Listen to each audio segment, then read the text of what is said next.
my dad kicked me out for being pregnant, then came back years later. I was terrified when I found out I was pregnant. Not because of the baby, because of my father. He was strict, traditional, obsessed with family reputation. For weeks, I hid it. Baggy clothes, fake smiles. But eventually, my mom noticed. That night, they sat me down at the dining table. I couldn't even look up when I said it.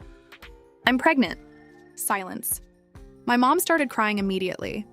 But my dad looked calm. Too calm. Then he stood up and said, "Pack your things." I laughed nervously because I thought he was joking. He wasn't. He told me I embarrassed the family. Said I ruined his name. And before midnight, my suitcase was outside the house. So was I. I kept waiting for him to call me back. He never did. The baby's father disappeared after a few months. And suddenly it was just me and my daughter against the world. Those years were brutal. I worked morning shifts at a cafe and cleaned offices at night. Sometimes I skipped meals so my daughter could eat properly. But somehow, we survived. And slowly life got better. I got a better job. Moved into a tiny apartment. My daughter started preschool. She laughed constantly. And for the first time in years, I felt happy again. Then one afternoon, someone knocked on my door.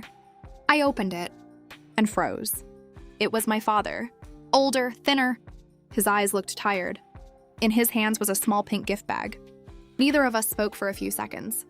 Then he asked quietly, "Can I meet her?" I wanted to slam the door. Part of me still hated him. But before I could answer, my daughter ran to the entrance.